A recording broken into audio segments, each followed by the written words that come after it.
Si ton frère a commis un péché contre toi, va lui faire des reproches seul à seul. Et en même temps, quelques pages à peine plus loin, on trouve « tout est permis », mais je dirais « tout n'est pas bon ». Alors au fond, qu'est-ce qu'il faut comprendre ? Que faire ? Suivre Jésus, c'est comme le peuple hébreu, respecter tous les commandements de la Torah, ou comme les musulmans, honorer tout plein de prescriptions divines. Est-ce qu'au fond, il faut faire ceci ou cela pour être un bon chrétien ? Nos grands-parents, il y a 50 ou 70 ans, ils apprenaient un genre de catéchisme en question-réponse. Oui ou non, permis, défendu. Mais aujourd'hui, on a l'impression que la morale, elle a un peu évolué, qu'elle est devenue comme plus libérale. Tout le monde en conviendra, le pape François en est un super exemple. Mais alors, est-ce que ça voudrait dire que la morale chrétienne évolue en fonction des époques ? Être un bon chrétien, ça signifie forcément être de droite, hétéro, porter une jupe quand on est une femme et croire que tous les autres iront en enfer ? Et si au fond dans cet épisode on essayait de creuser cette question qui a l'air d'en interroger tellement, qu'est-ce que c'est que la morale chrétienne ? Imaginons, vous venez de prendre un chien, il va bien falloir faire son éducation. Comment pensez-vous que petit à petit, il va réussir à intégrer tout ce que vous lui demandez ? En lui disant simplement « obéis !» Il y a peu de chance. La carotte et le bâton, c'est toujours un peu limité. Le jour où il va voir qu'il peut vous la mettre à l'envers, il risque d'en profiter. Non, il va donc falloir petit à petit prendre le temps de l'éduquer. D'abord avec des récompenses, en tissant un genre de lien de confiance, et puis au fur et à mesure, la récompense, vous allez la retirer, jusqu'à lui faire comprendre que c'est dans le fait même de vous écouter qu'il va trouver sa propre récompense. Et petit à petit, si tout se passe bien, ça, il va l'imprimer que pour son propre bien, pour son plein épanouissement, autant qu'il vous écoute, il en profitera d'autant plus. Voyez, je crois que c'est un peu la même chose avec Dieu. On a été créé par amour et pour l'amour. Donc lui, ce qu'il veut pour chacun et chacune d'entre nous, c'est qu'on soit heureux, ni plus ni moins. Il est pas là avant tout pour vérifier si on a tout bien fait de ce qu'il exige de nous. Il nous le dit d'ailleurs lui-même. Je vous propose la bénédiction ou la malédiction. La bénédiction si vous écoutez les commandements que je vous donne aujourd'hui. C'est ça au fond la morale, un genre de rail pour être heureux et pas nous faire mal. Éviter le hors-piste, même si parfois faut le reconnaître, c'est plutôt tentant. Et c'est pour ça que la morale, ça doit pas tant être un truc moralisant qu'au contraire quelque chose qui fait du bien au moral. Voyons donc aujourd'hui, après tout, pourquoi une morale ? Si Dieu nous a dit qu'on pouvait tout résumer en un verbe, aimer. Et en deuxième, voyons donc qu'est-ce que c'est que la morale chrétienne ? À la fois, qu'est-ce qu'il faut respecter et en même temps, pourquoi elle évolue ? Je sais pas si vous vous souvenez, la dernière fois, je citais Saint Augustin qui nous disait « Aime et ce que tu veux, fais-le ». D'une certaine façon, il résume parfaitement ce que Dieu nous propose. Et en même temps, faut le reconnaître, c'est pas toujours évident. C'est ça la morale. Morale, éthique, ça veut dire exactement la même chose, c'est ce qui a trait au comportement humain. D'une certaine façon, chercher à répondre à la question comment agir. Mais pas de manière idéalisée, éthérée. Non, agir au mieux, en vue de Dieu, en vue de celui qui peut nous rendre pleinement heureux. Et une de nos grandes difficultés, c'est que Jésus, il a pas dressé de liste. C'était même plutôt le genre à jamais condamner, mais toujours chercher à ouvrir un chemin. Une voie en somme, pour ne pas tomber dans le péché, ce qui risquerait de nous couper à jamais de l'amour de Dieu. Et donc si le péché, comme on avait vu dans un précédent épisode, c'est un acte qu'on commet librement et consciemment et qui nous fait du mal à nous ou aux autres ou à Dieu, c'est donc nécessaire de travailler sur ces deux fondamentaux de notre humanité, la liberté et la conscience. Parce qu'on le sait, notre liberté, elle peut être parfois malmenée, que ce soit par un contexte socio-historique, voire même par des pulsions intérieures. Et reconnaissons-le, notre conscience non plus, elle n'est pas toujours éclairée, éveillée, et parfois on risque de faire des choses qui, sans nous en rendre compte, vont nous mettre dans la galère. C'est presque toute la difficulté du mal, c'est comme s'il distordait la réalité. Et ça, c'est une vraie difficulté, parce que le mal, souvent, il nous paraît comme séduisant, alors que le bien, lui, peut sembler compliqué, exigeant. Et la complexité qui se rajoute par-dessus tout ça, c'est qu'on le sait très bien, on n'est pas toujours les meilleurs observateurs face à soi-même. Imaginons par exemple, il y a une migale là qui soit en train de grimper juste derrière moi.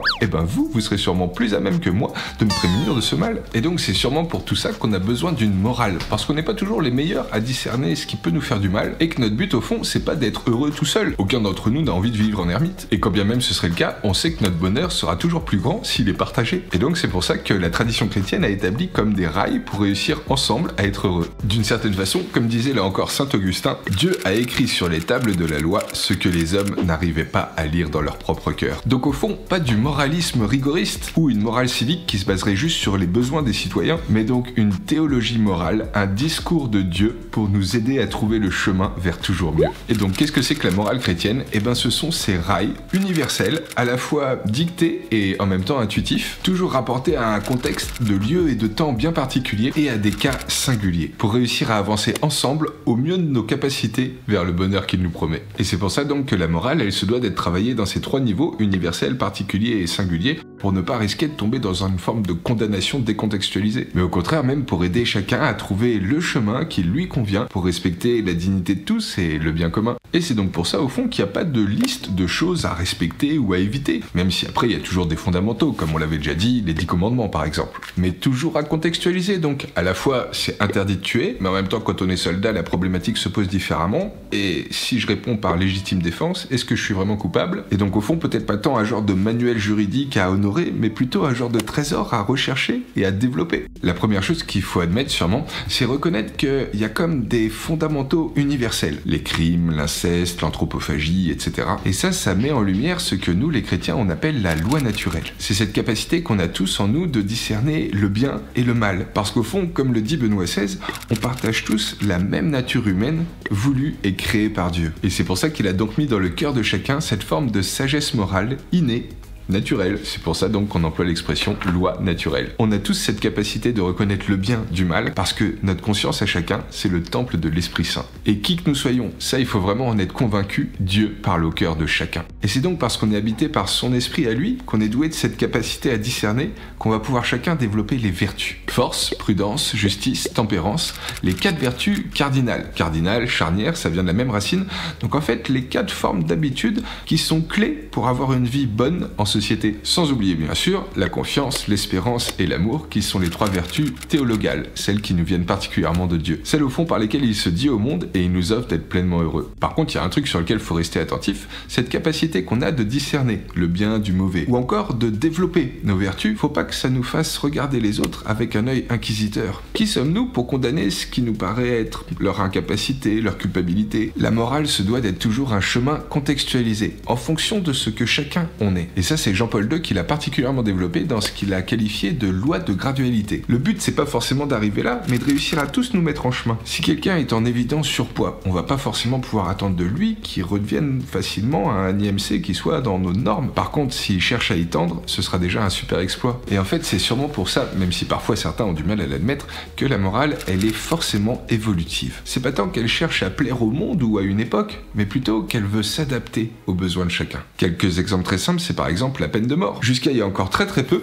c'est ce que prônait le catéchisme de l'Église catholique. Si c'était la loi en vigueur dans tel pays et qu'il y avait eu un tribunal judiciaire, eh ben alors on pouvait mettre à mort quelqu'un. Depuis 2019, ça a changé. On a reconnu que rien ne pouvait légitimer la peine capitale. Un autre bon exemple d'évolution, c'est le rapport qu'on a avec les autres religions. Autant on les a considérés comme anathèmes, voués à l'enfer. Eh bien, depuis Vatican II, c'est-à-dire 1962, on reconnaît que dans toutes les confessions, dans le cœur de chacun, quelle que soit sa religion, eh bien s'il agit avec conscience, si ce sont des hommes et des femmes de bonne volonté qui agissent selon leur cœur, eh bien sans nul doute, Dieu leur parle déjà et ils pourront être sauvés. Et la morale, c'est aussi reconnaître qu'il y a plein de sujets de la théologie qui sont aujourd'hui en chantier. La question de l'homosexualité, les lois de bioéthique par exemple. Parce qu'en fait, il y a encore quelques dizaines d'années, c'est tout plein d'interrogations qui n'étaient pas posées avec le même degré. Donc vous voyez, au fond, la morale chrétienne, ça se veut pas tant être un truc moralisant, mais bien plutôt une voie vers notre épanouissement. Et en fait, c'est sûrement un peu la même chose à la messe. On pense souvent que c'est tout plein de trucs à respecter, à faire et à honorer. Alors qu'en fait, c'est tellement plus simple à vivre et riche de sens que ce que beaucoup semblent imaginer. Et si justement la prochaine fois, on faisait un épisode là-dessus. Qu'est-ce que c'est que la messe? Et comment bien y participer? Là encore, il y a des chances que ça rejoigne pas mal de questions que les uns les autres pouvaient vous poser. Et si d'ici la prochaine fois, on essayait chacun de creuser un peu en nous cette question de comment est-ce qu'on perçoit la morale? Ce que nous a légué la Bible, aussi bien que la tradition chrétienne. Vraiment comme un chemin qui doit nous conduire vers un peu plus de Dieu, un peu plus de mieux? Ou au contraire comme quelque chose qui bride nos libertés humaines? Et qu'on a même parfois peut-être tendance à faire un peu trop peser aux autres sous prétexte d'une gentille correction fraternelle. C'est que c'est pas si évident que ça au fond, de chercher à avancer ensemble vers le bonheur. Et bien pour cela, que Dieu vous aide, qu'il vous partage toutes les grâces qu'il veut vous offrir et qu'il ne cesse de vous bénir.